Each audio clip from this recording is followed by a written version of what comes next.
Alright, we should be live. We're back. We're working on Cruelclaw. Here he is again. What is probably the next to last, but maybe possibly could be the last if we get close somehow. I doubt it. Usually when I'm in like the 70s is when it's the last one.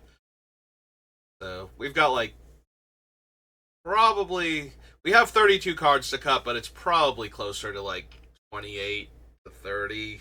Cruelclaw does not need a ton of extra mana sources. It's all about casting him and then letting him do the heavy lifting for the higher casting cost stuff. And letting our cheap reanimator spells and whatnot take care of the rest. So honestly, I think I just want to go back down to our one list rather than starting at the top and working our way through. I'm thinking I want to come back down here. So these are most of our, like, really big payoff cards for running Cruelclaw. Things that we cannot cast otherwise that will all but take over the game for us. Because I think there's a lot of wiggle room down here for things that we can cut. Like, this is where there's the most overlap, and if we just got rid of a couple of things, we'd probably be better off. I feel a little bit bad if we just made it the, oh, here's all the Eldrazi plus all the Eldrazi-like cards again, like, immediately after doing the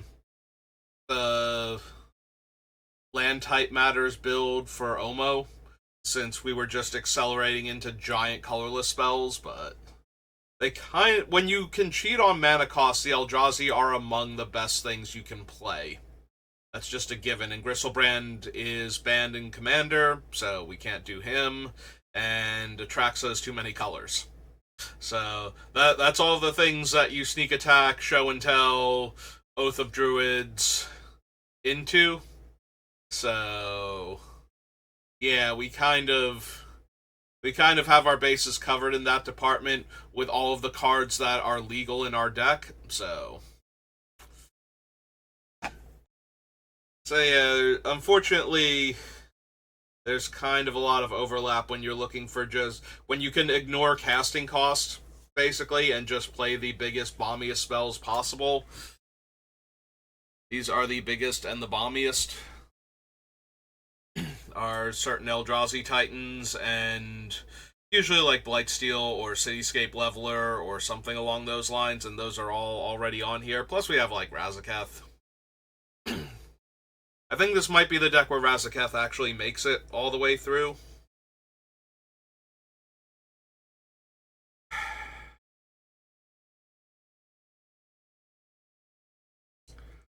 So we have like 4 different Wraths we can hit that will just completely upend the board without ruining what we're doing. So, like, the one that most ruins what we're doing is if we're kind of there.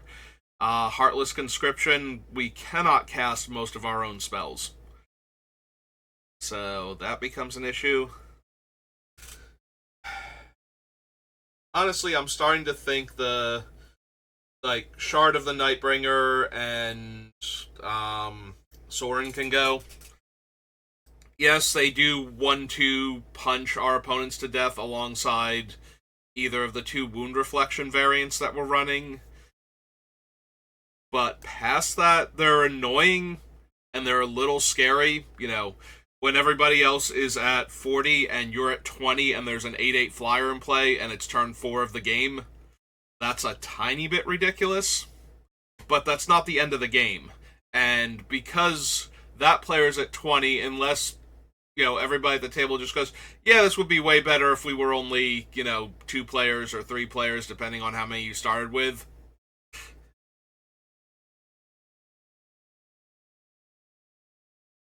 It's probably not necessary. And on its own, without those cards, actually, yeah, that's what I'm describing, is on its own without those cards. If you don't outright kill the other player, then they're just mildly inconvenienced. Like, it's scary for them, especially Sorin, because now they're at 10, and 10's a very easy number. 10's an easy number for a lot of constructed decks. It's 60 card formats to count too, and a lot of limited decks too. So going to 10 is definitely a lot scarier than going to 20. But at the end of the day, if you get them there but you're not killing them, and then you don't have a way to kill them, and nobody else does or can be bothered because it's like, oh no, they're basically dead, so I can focus on the other players that are alive, and that gives them time to claw their way back into it. And it really depends who you're playing with at that point, what their mentality will be if you can't finish off the player you have randomly dealt all of this damage to. So I do think they're both really powerful cards that are fun to hit off of our commander, but this entire list is really powerful cards that are fun to hit off our commander. So it's probably better if we get rid of some of the medium ones. Where is he? There's Karn. There's Soren. Okay. I'm looking for him, but I'm also talking, so I'm losing my train of thought and not noticing him at the same time. I am failing in both directions. Alright. Let's go get rid of Soren.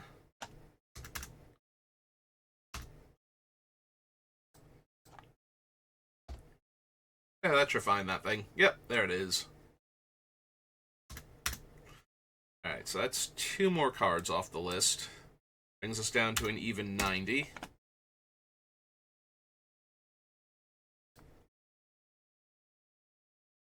Yeah, this list has the most wiggle room out of everything. We do want a critical mass of cards that we can hit off of our commander that are just backbreaking when they resolve, so I'm very inclined to keep most, if not all, of these cards that are left, but we probably can afford to cut, I want to say like 4 more, and probably still be fine. If we have to cut more than that, it's going to start to get awkward, but... And of those ones, we're definitely cutting the lower power ones. Like, I can see losing the Cabal conditioning, because if we hit it early, it's only 3 cards for our commander, most likely. We have to hit it after one of our other spells in order to make everybody discard their hand, but if we ever do that, that's just so brutal. And discarding 3 cards in the early game is still kind of a lot of cards. Like, they probably have to keep their land so that they can keep developing and get rid of some of their more powerful spells that they're not going to be able to cast for a while. So it is getting rid of important resources at the time, but it's nowhere near as potent as, oh, by the way, you have no hand now. And I have this giant thing on board, so...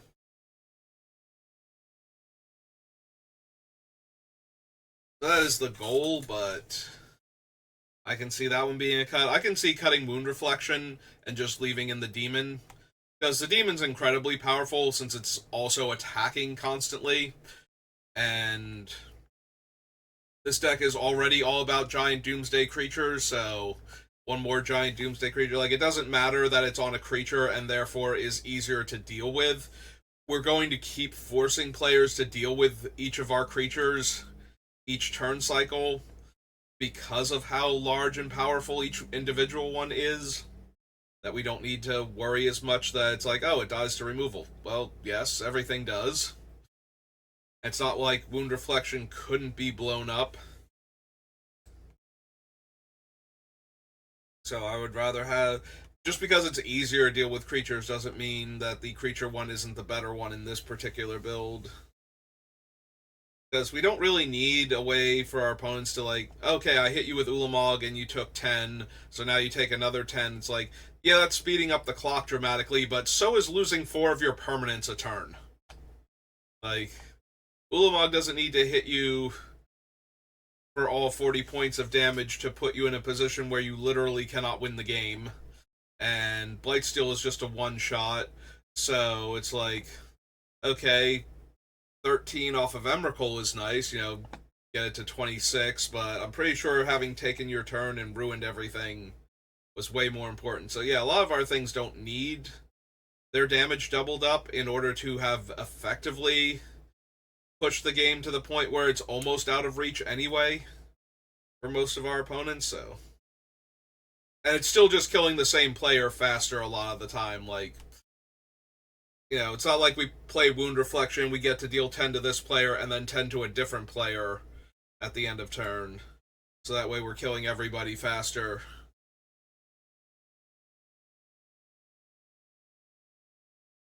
In situations where it's like, well, I can only attack one of you at a time, and let's be honest, if the defending player is losing 4 permanents, or I'm sorry, 3 permanents, right?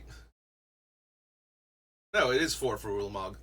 4 for Ulamog, it's like 6 for Emrakul, and then 3 at the most for the non-legendary Eldrazi. I think it's like Ulamog's Pathrazor is Annihilator 3. Let's be honest, could have made the deck, but it's just a bit weaker than the other Eldrazi Titans. It's probably stronger than some of the other things I'm running just because cascading into an early Annihilator is so powerful.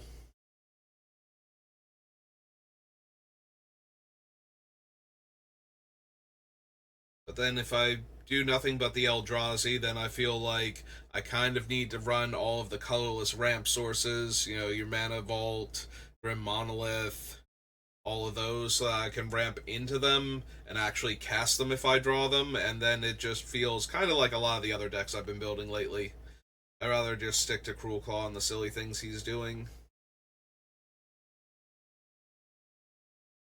Alright.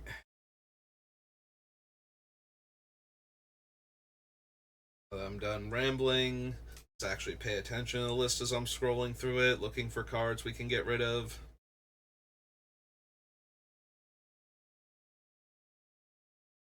Although after all that rambling, do I actually want to get rid of Wound Reflection? I think I do.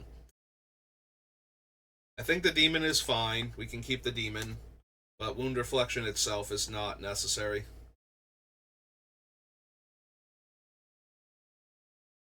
Definitely want to keep Artisan. Artisan might be one of the best ones in the deck just because we get to pitch and reanimate immediately, and we're getting a giant body out of it.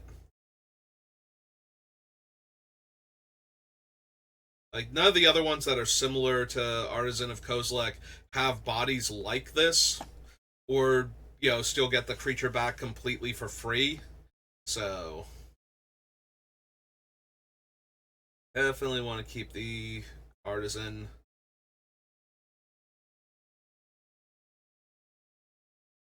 Goldred. Yeah, right now I'm kind of stuck on keeping Rakdos because he makes everything else in the deck theoretically castable. You shave 6 mana off the casting cost of Sheoldred because I hit you with Rakdos, and all of a sudden she goes from this 7-drop in my hand when I have 4 mana to a 2-drop in my hand that I can easily cast. So, I think that makes Rakdos too powerful to cut from the deck.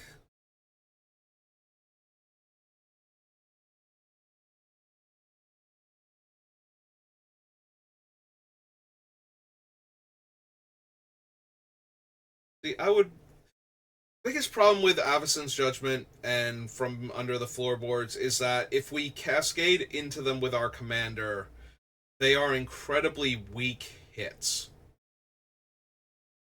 Like, obviously, they're a lot better as fodder for his discard in order to cast spells, since we're not spending our mana on other things, being able to spend our mana here and get something out of it. If we, like, let's say we only have 4 mana, so we get to do X equals 3, so we get to deal 3 damage divided. Between utility creatures, planeswalkers, just being able to get our opponents within range, shave that extra turn off of the clock sometimes. Like, all of that is almost worth it. But the spell itself is so bad to cascade into with our commander, like, I can discard a card and deal 2 damage divided now. It's like, that's basically a miss. And the main reason to cast it is to discard a large creature to our graveyard so we can reanimate it. Like, that's the only actual benefit we're getting out of hitting Avacyn's Judgment. Yeah, maybe the Judgment goes. From beneath the floorboards, we have, like, Razaketh, and I think one or two other cards that can benefit from having a handful of little creatures in play.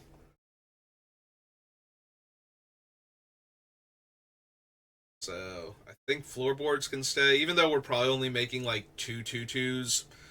But 3/2/2s and 3 life from cascading into it is probably okay. I say cascading, I know we're not actually cascading, but it's very similar. Reveal cards from the top of our library until we hit a spell, and then we can cast that spell for free. So it's got a lot similar to Cascade, even though it doesn't care about casting costs of other spells. And it does stop at the first spell regardless.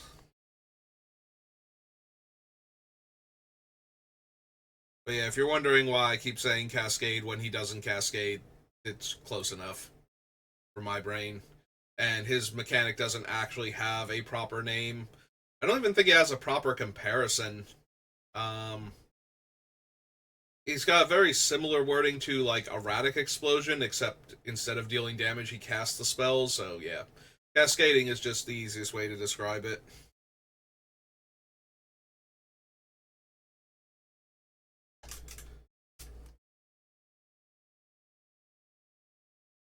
Typo.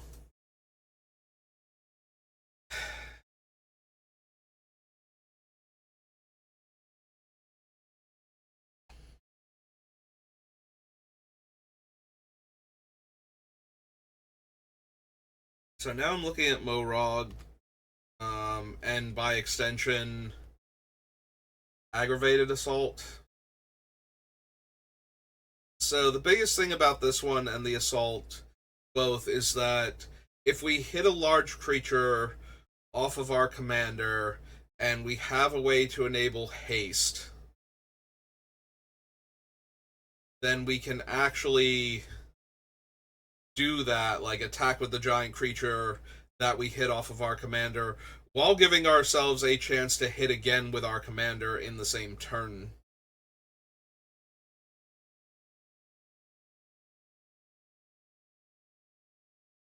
Morog is definitely the better of the two. Aggravated Assault, I have to have 5 mana available to get a second combat step out of it. Maybe we get rid of Aggravated Assault but keep Morog.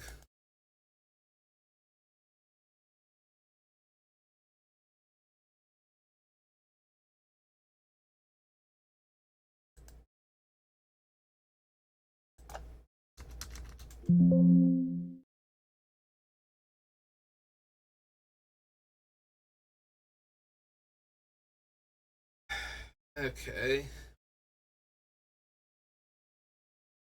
Because of the way I'm building the deck, there's a very real chance we won't even have 5 mana half the time. Like, I think 4 is a very reasonable number to get to, but I think 6 is where we start to be like, yeah, this might not happen until like turn 7 or 8 for us. If we don't hit like, our mana accelerants and whatnot. So I could very easily see getting to this turn and not having the 5 mana to activate it.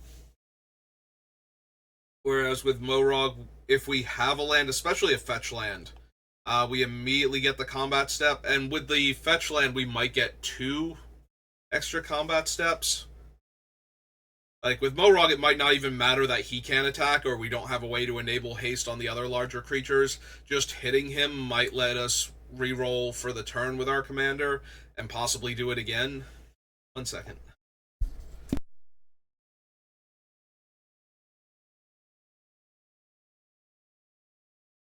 Okay. I felt a sneeze coming on. I was correct.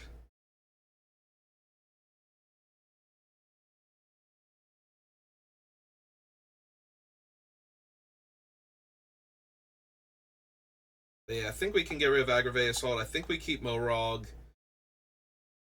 And if we hit him and we don't have a land to play, it's not the end of the world. Because he does still represent a real threat. Like, now our lands are extra combat steps. So if you can't get rid of Morog, you have to make absolutely sure that you're not the vulnerable one and that my extra combat steps go towards somebody else. And even then, nobody wants me to be able to keep hitting with Cruelclaw every turn multiple times, so. I have been thinking in my head about ways to give him double strike and whether or not that would actually be worth it.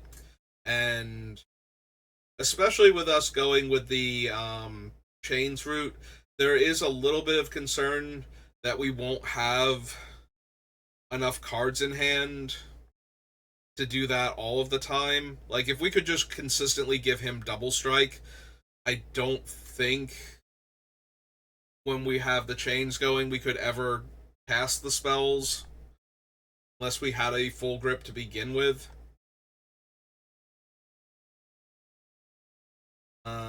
If we were building him the other way, where I was drawing extra cards anyway, I probably want to try harder to give him double strike, but at the same time, there aren't a lot of great ways to actually do that.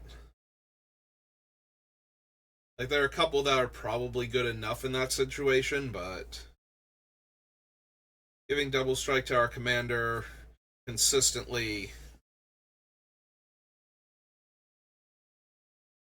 would probably be either an issue or it would cost too much mana to do it. Because I still would want to run him with a lighter land count and possibly even switch some stuff up instead of lands in order to make it more possible for us to cast him. I am still very seriously considering Jeweled Lotus and possibly even Dark Ritual just to get him online faster.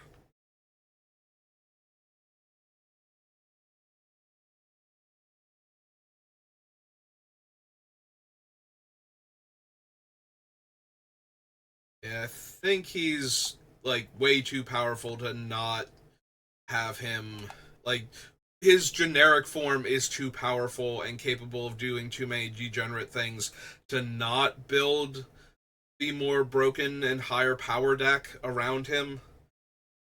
One of the examples I like to give for that is when Tasigur was new, I built Tasigur expecting him to be about mid tier and didn't put like all of the most broken and powerful cards that I thought would work with him into his deck. And he still played at a much higher power level than I thought he would. So I just wound up retooling him to be like a much more potent and frustrating deck to play against at that point because he wasn't weak enough to be in the tier that I originally was trying to build him towards. And just playing him normally, like, I would have to take so many good cards out of the deck to get him down to the power level I thought I built him at.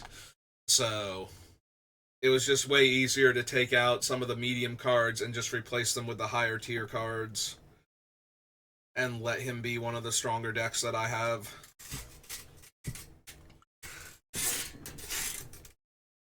So I think Cruelclaw is at that power level too, where if we're doing any of the things he cares about, you know, if we can randomly cast, like, if we just played out Cruelclaw on 3, attacked with him on turn 4, and he's hitting, like, you know, newest Ulamog, and that thing's coming in with, like, 7 counters, and now it's got Annihilator 7, and it's turn 4 of the game, and you have to lose 2 permanents to target him. That just seems so overwhelming in most, like, mid-tier games of Commander that it's like, yeah, no, I should just be building him towards being the higher power level. Because I was already going to run a handful of cards like that, so if we just run all cards like that and just focus on making him the best, air quotes, he can be, I think that's better than trying to weaken him a little bit and not choose the optimal cards and then have him still be capable of doing these broken things on occasion. And it's just like, yeah, no, this isn't a fun deck for the mid-tier decks to play against, and he's not quite strong enough for the higher tier decks, so let's just make him higher tier from the get-go.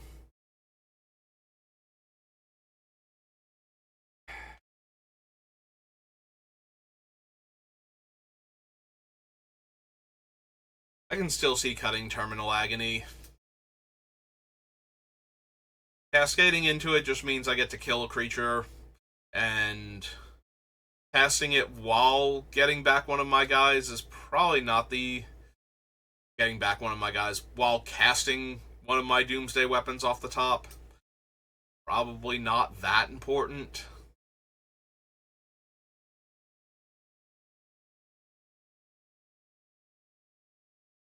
The problem is, it's like, is it actually worse than Big Game Hunter, who can only kill like 4 power creatures and is a 1/1?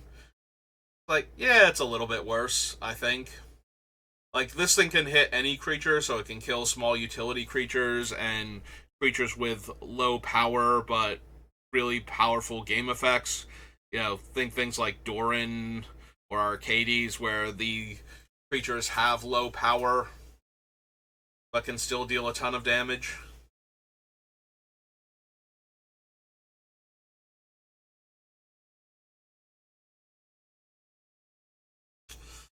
Guess we leave it in for now. When we get closer to the end and I desperately need cuts, we can figure it out. We still want it.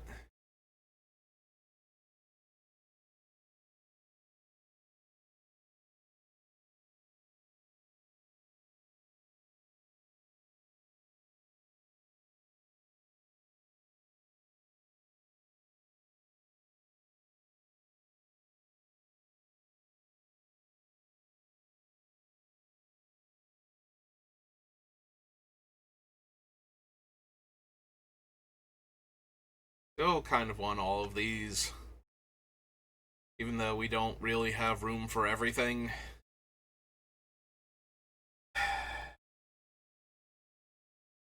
Maybe it's Araxa? I'm assuming that's how her name is pronounced. Something along those lines, possibly with more of a British accent.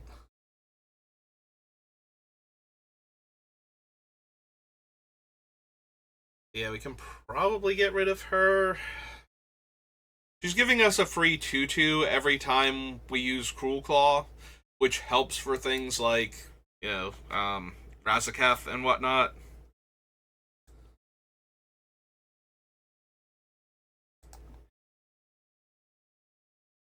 But that's not the best thing. Also, she's a 4-drop, so she's already kind of pushing the mana a little bit. Not too much.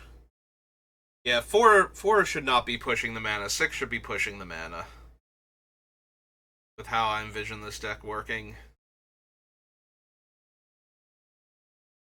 Let's get the wound reflection that's down in the other section. Yep. Don't think any of these other ones are on there. So 1, 2, 3, 4. It's down to 86. Clear that out. Grab some water.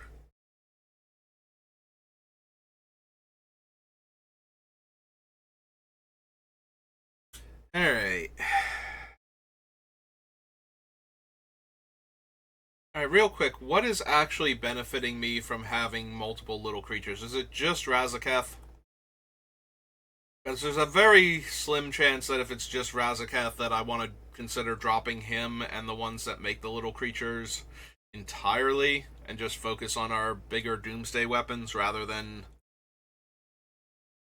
having the ability to go wide. Like, is there anybody else that is really benefiting from having a bunch of little creatures out? I guess all of them benefit a little bit because it undermines edict effects.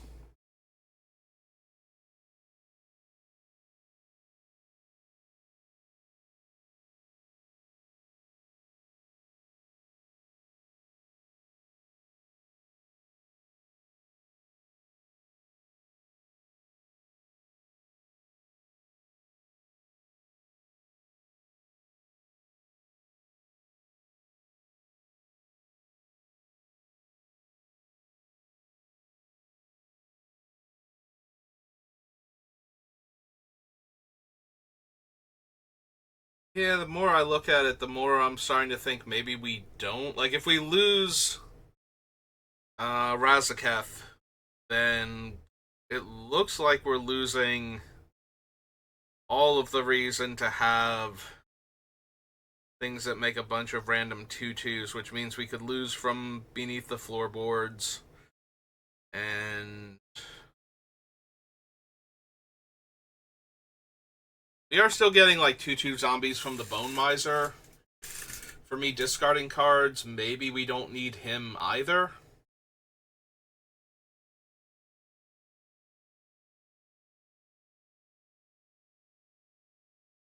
Because we're mostly just discarding one card per turn cycle.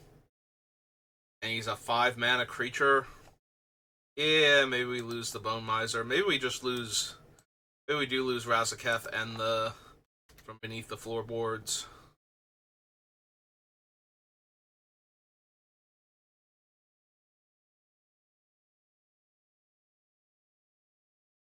Alright.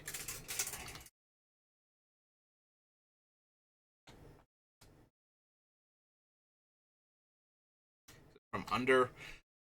Yeah, I think I always call this thing from beneath the floorboards instead. Alright, so we cut that. We cut Razaketh. And I thought this was going to be the deck for him. Razaketh, I think, is one of the most powerful and ban-worthy cards that I never seem to cram into my decks. Even when I'm doing a high power level deck. Like, so incredibly powerful. Once you resolve him, you don't need to spend any more mana in order to tutor up cards. You just need creatures to sacrifice. Like, that just seems like he should be way more broken. And let's be honest, every time I have seen Razaketh resolve in a game of Commander, it ends the game very quickly, or Razaketh dies just before he gets to do, like, the last thing he needs to be able to do in order to win the game. Like, it's one of those, either he tutors for all the components that he can at the time, and the combo fails to come together, like a piece gets countered or destroyed or something, and it winds up falling apart, or Razaketh just never makes it into play onto a board where they can afford to start sacrificing their creatures and paying life to tutor for cards. Like, Razaketh is not something that resolves and then you just lose somehow. It takes a very specific scenario for you to not win with Razaketh in play. So it just strikes me as weird that I've never managed to get him into even like the more powerful and degenerate decks. Alright, so that brings us down to 83. Clear those off. Alright. Just my posture.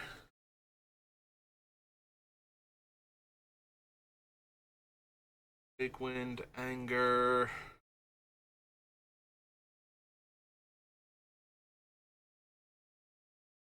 I really want the conditioning as a backup to the Sire of Insanity, because in order for chains to really work, we need to take away all of the cards that everybody has. Because while chains is in play, card draw is just rummaging instead of regular card draw outside of your draw step. So eventually players will burn through enough of their hand where it gets to the point where they can only really draw one card per turn. But until then, it's still card selection, so it's not as powerful. Once they're empty-handed, though, or once they're trying to use card draw spells, it takes away a lot of the power of cards, like brainstorm effects, especially Jace. Since now they have to discard a card for each of the 3 cards that they're drawing. So ones that wind up giving card selection, but don't let all of the draws happen as pure card draw, like any other looting or rummaging, gets really, really bad. Unless they are trying to fill their graveyard and just, get one specific card into hand.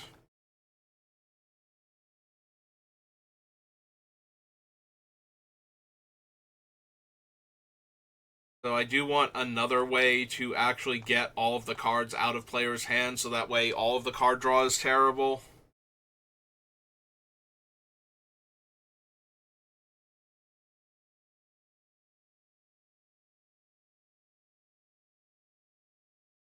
I need to get rid of a bunch of stuff, and then I need to figure out if I can bring in um, the underworld connections at all.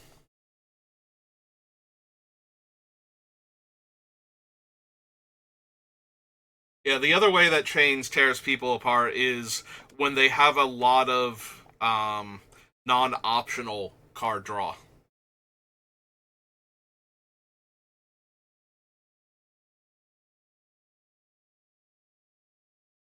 Spirit Dragon. He stays. Also, chains really messes up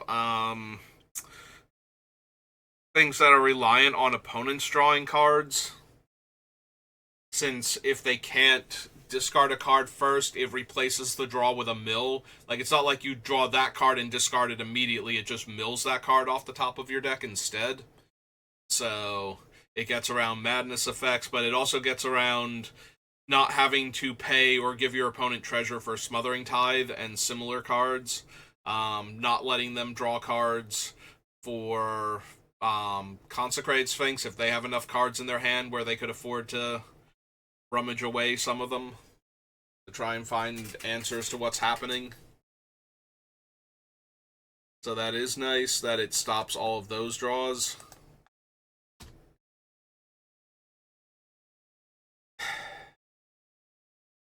What are we gonna get rid of?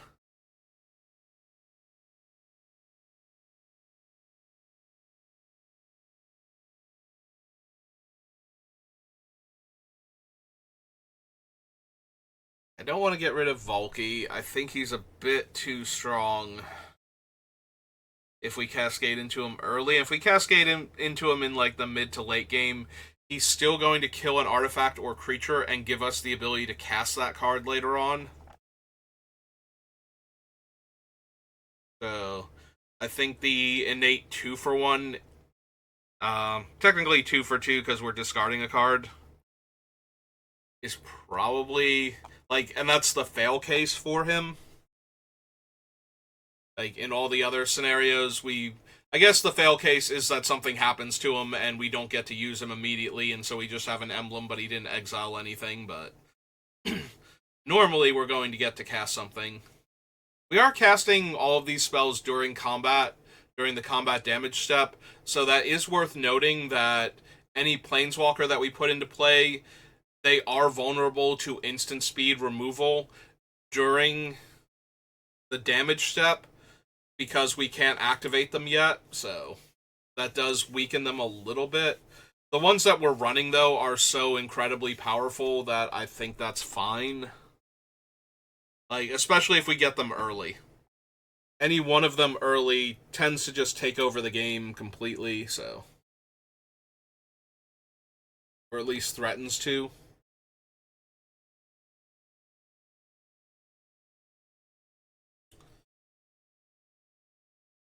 Want the portal, want the cityscape leveler. Breach is really powerful. I think I was considering getting rid of Virtue of Persistence last time. We have Sholdred, we have Portal to Phyrexia. Yeah, I think I'm going to guess that I came to the same conclusion that I'm coming to now, is that we can get rid of it. It's one of the ones that I want to keep until we're basically at the end and we are just absolutely desperate for cuts and we're going to lose things that are relatively important to the deck. Alright. Looking at Crystal Ball now, more as a 3-drop to begin with, rather than the... because it's cheap enough to activate once it's in play. But having to take what's going to be a turn with our deck most of the time in order to just cast this thing and have it sit there and do nothing, maybe that's not good enough. Like, Scroll Rack does a lot more. Top is a lot cheaper.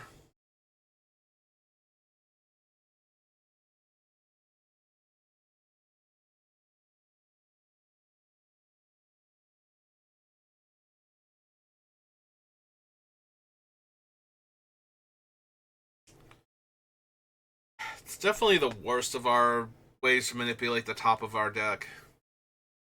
But we don't have that many to begin with, so maybe it's still worth it.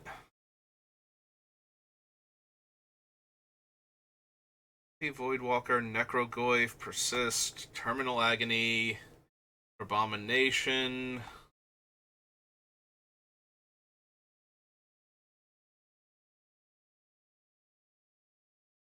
Agent of the Shadows Thieves just lets our commander get through for damage a lot more often, or makes blocking him an absolute nightmare. Against most opponents. Like, there will be players that can just put out enough bodies where it's just like, yeah, you're losing like 2 tokens a turn, or this one constantly recurring creature and a token or something. But I'm not actually getting through, and you're not taking damage, so my commander's never triggering. He's getting bigger, but, you know, that's not quite good enough. But against most players, I think this creates a real problem for them to be able to block Cruelclaw consistently every turn. So there's bound to be at least one player that's just like, I'm not going to basically sacrifice 2 of my creatures to stop you from getting the top spell of your deck. Because your Menace, Death Touch, Indestructible Commander is just going to keep coming at me every turn, and I don't have anything for him, so. That is the hope with a card like this, that it's more likely they'll destroy the enchantment, which is fine.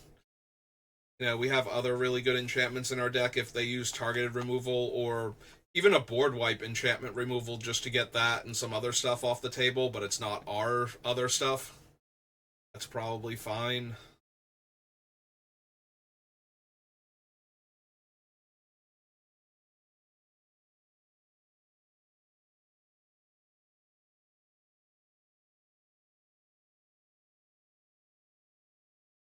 Alright, I put in the Poxwalker as a decent blocker and sacrifice fodder, but we've gotten rid of our need for the sacrifice fodder. Do I just get rid of it since it's only an okay blocker? Probably.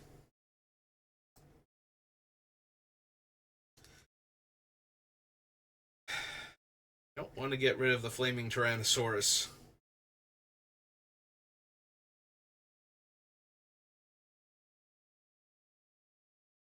It's 3 damage a turn, and an extra counter, or turn cycle, and an extra counter. And then when it dies, it deals a whole bunch of damage, and it's already a big menace creature. That being said, it's probably one of the worst things on our list that we can cascade into. Like, a lot of our stuff is just way better. Yeah. T-Rex that's on fire could possibly be more powerful. And it's not being bothered by being on fire, it doesn't look like either. Is the thing. Like, it's just a T-Rex that happens to be on fire.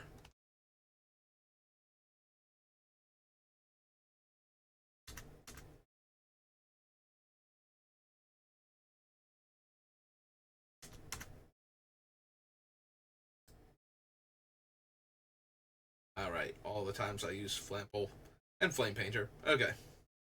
Yeah, unfortunately, I don't think he's quite good enough in comparison with everything else that we're doing.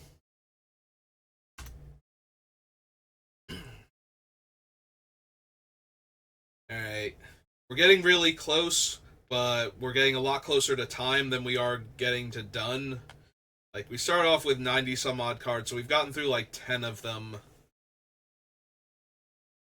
So we're definitely going to have to do at least one more of these, but we got enough time to take another pass or two through the list and see if we can give ourselves a leg up for the next one and really, really make it the actual last one.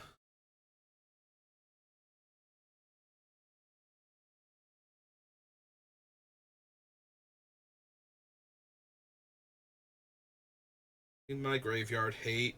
And I do think we want both Grave Robber and the Dothy Cutthroat, or whatever its name is, the 3/2 Shadow guy that exiles things that would go to the graveyard from the opponents. Because we have a bunch of discard cards, like, we have a lot of powerful effects that are constantly forcing players to lose cards from their hand, and a handful of them that force them to lose them from play. So Reanimator is actually one of the things that could turn the tide against us. You know, actually put in their own giant creature and kaiju fight us for a little while, so rather than get into that situation, if we can help it, I think having a couple different ways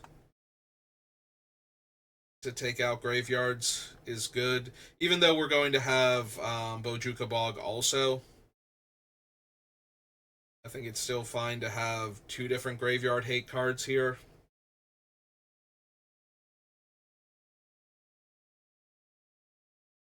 And I don't think we want Scavenging Grounds. I think we want to avoid too many colorless lands since I'm going to be going a bit lighter on land, and we want to make sure we can cast Cruelclaw as quickly as possible. So I think our colorless lands, like, we're going to add on Rogue's Passage and Access Tunnel, and I think that's most, if not all, the colorless lands.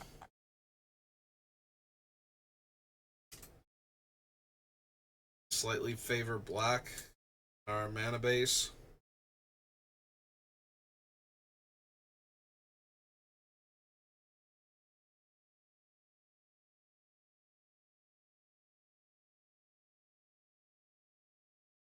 Might be Ilharg. He's decently powerful and actually castable, and he does not cause us to lose the creatures that we're putting in unless they wind up actually dying in combat, which, given the nature of a lot of the cards I would want to put into play, is asking a lot for the card to randomly die in combat, attacking alongside Ilharg, so. Unless it gets killed by removal mid-combat.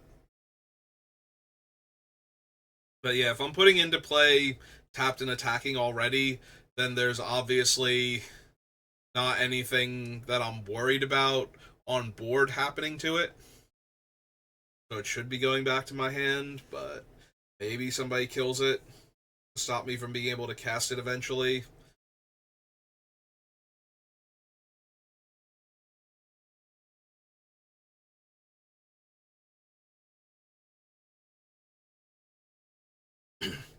I don't know, maybe the clues are too mana intensive from the investigator.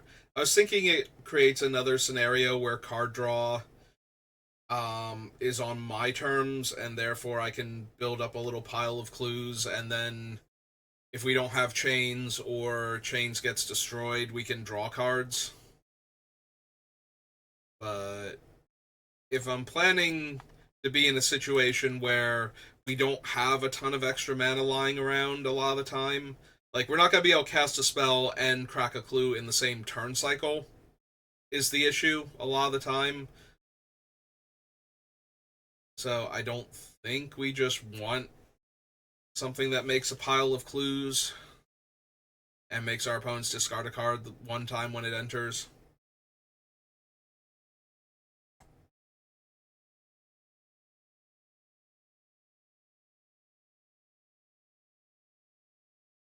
Yeah, I can see getting rid of him.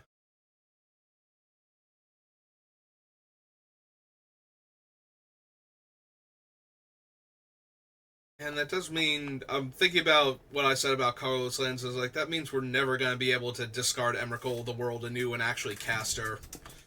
Unless we have, like, all of our colorless lands and our Soul Ring and our Mana Crypt all at the same time, and that's just like, that's not reasonable. It's not reasonable at all. Hey, yeah, I think Negotiator is going to be the last cut for the day then. That did get us all the way down to 80, though, so. We're making decent progress. We should be done on the next stream. Worst case scenario, we'll be done on the stream after that, but I think we can finish this up in one more. I think. Maybe not. Who knows? A lot of the cuts are getting harder, but we're getting to that point where it's like, okay, if the cuts are this hard, then a lot of the cards that I didn't want to but was considering probably have to be the cuts then. You know, we're at that point now where it's like, okay, if we have no other cards I can cut, we can lose something like Virtue of Persistence or something. Well, we're getting to that point now, so. But yeah, that's going to do it for me for right now, so thank you for watching, and I will see you next time. Have a good rest of your day.